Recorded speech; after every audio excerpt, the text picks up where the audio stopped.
So today I was scrolling on YouTube and I came across a video by a channel called What Mia Did Next. And the video was called Dear Sarah's Day, This Is Wrong. Over the past few years, I've been a follower of Sarah's Day and her content.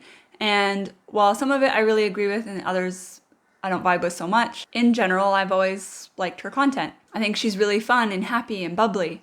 And she talks about things that she's struggling with. And she seems to have had similar struggles to what I've gone through in my life. And to me, she just seems like any other health and fitness influencer that you would see today. She's got some workout programs, she has an app, and she has a line of activewear. And to me, that just seems pretty normal. That's just what you would expect of a health and fitness influencer. It wasn't until I watched this video by Mia that it really opened my eyes into what sort of things are happening behind the scenes that are actually detrimental to other people's health. And I've always seen different parts of the health and fitness industry that I guess it's on a bit of a spectrum. Like we have the really unhealthy side of things where it's, people posting about diet teas and they're just laxatives or waist trainers and just different products that do absolutely nothing for you.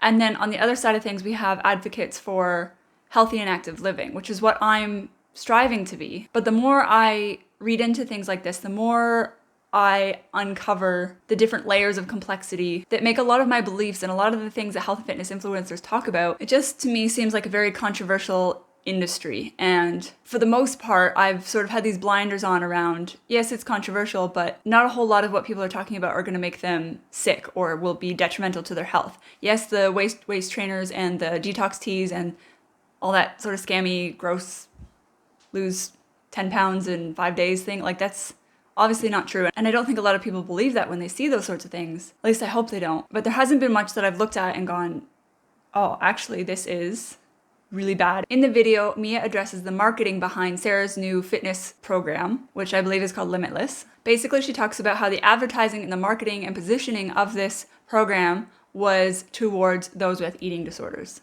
After watching Mia's video and listening to what she had to say, I can definitely see where she's coming from. And while I don't think that was Sarah's intention behind the video, I definitely understand now how it can actually be detrimental to people, because the last thing that somebody with an eating disorder needs is an 8-week shred program.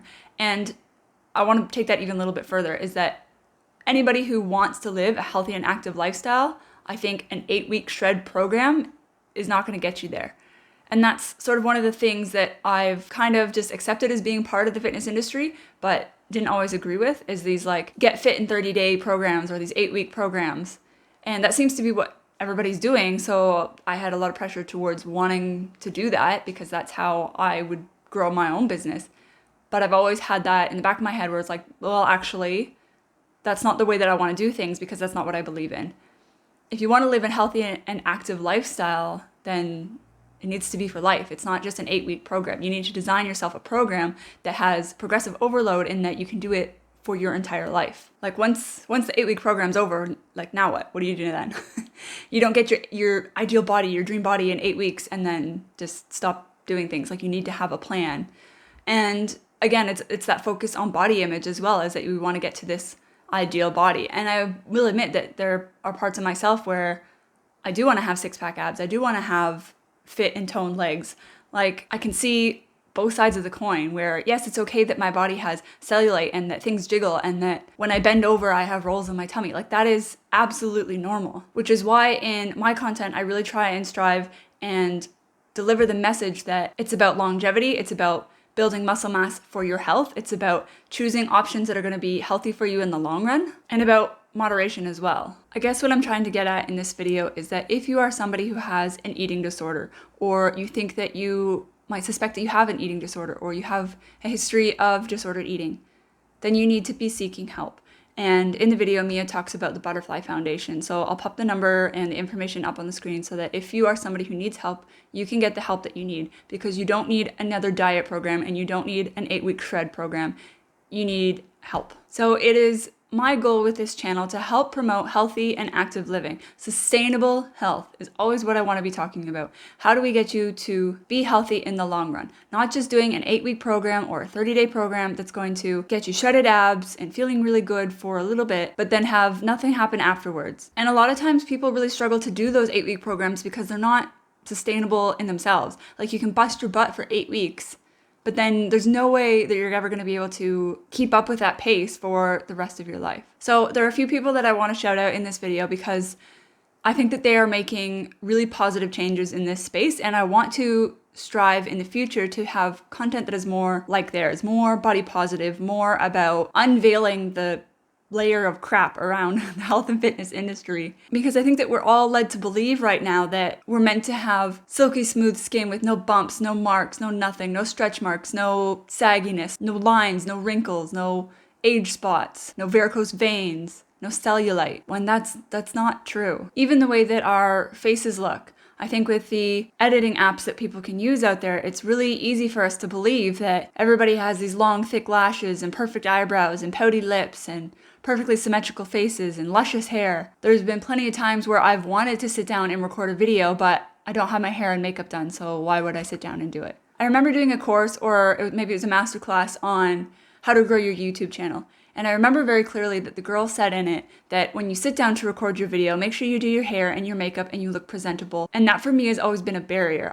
I hardly ever look like this when I'm at home. I usually have my hair up in a messy bun and I never do my makeup. Sometimes I'll put on mascara and a little bit of eyebrow stuff to make my eyebrows darker. But that's about it for me. But I still feel compelled to get myself all dolled up just to sit down in front of the camera. And I understand where that's coming from, but I think all that ends up doing is just perpetuating this stigma around everybody looking good all the time. We don't look good all the time. Okay, so the people that I wanted to shout out first is Dana Mercer. I hope I'm saying that right. I'll put their names up somewhere on here. So she is somebody who really shows off the way that people pose in photos and the way that our bodies actually naturally look. So she shows off, the parts of her that jiggle. She shows off the saggy skin and the cellulite that we all have but try to pretend that we don't have. And she's really good at unveiling the things that are fake online. The next person is Brie Lenahan. I hope I'm also saying that right. She does, again, a lot of posed and unposed photos. She talks a lot about body positivity. She takes herself out on a solo date every week, and she talks a lot about self-love. And I love her content because it really shows that it's really easy to fake your poses online, to suck in your belly, to pose a certain way to make yourself look better than what we actually look like in real life. The next one I want to mention is Sarah Nicole Landry of The Bird's Papaya. She is a mom. I think she's got like 3, maybe 4 kids. And she shows a lot of photos of her body postpartum. She shows the stretch marks, the loose skin from carrying multiple babies. She shares a lot of body positivity and talks a lot about diet culture. And I love her content because I think that the way that her body is very average. Like that's what a lot of us postpartum are going to look like. And we all have this picture in our head that our bodies are going to be exactly the same postpartum. After we have kids, our bodies are going to bounce back, or, we're going to get our pre-baby body back. But it's a new stage of life. And I think going into it, having that expectation that you'll bounce back is just a setup for mental health issues in the future, especially people who are already going to be susceptible to things like postpartum depression. Someone close to me a few months ago said something to the effect of cellulite is gross. People with cellulite should cover up. This person hasn't seen me in a long time, but I have cellulite on my legs, and that kind of hit home with me, thinking, well, maybe I should be covering up more. Maybe I should be ashamed of my legs. Maybe I don't have the same body that I did when I was 16, 17, and that means that there's something wrong with me. And that's insane. That somebody I know, somebody close to me, can say that to me and have that kind of effect. And that just shows that they themselves have a poor mindset around their own body. But, essentially we're all brainwashed to think that nobody has cellulite or should have cellulite, or if you do have it, that there's something wrong with you. Even Sarah's Day has a video about how she got rid of her cellulite. So I don't really know what I've talked about in this video. I kind of just went on a bit of a ramble. I felt the need to say something. I felt the need to sit down and record my honest thoughts and opinions about this, because I think where we are right now in the health and fitness industry is a bit crap and it needs to change. I know that I myself am struggling to figure out how I can be a healthy advocate without telling people that they're wrong to want the things that they want. They're wrong to want to have six-pack abs. They're wrong to want to get rid of their cellulite, because those are the things that I want as well. I want to get six-pack abs. I want to have no cellulite. I want to be skinny and toned and have everything be tight and perfect. But that doesn't mean that there's anything wrong with either of those things. I think that as long as we keep health as the goal and everything that you do be filtered through that goal, then you can't go wrong.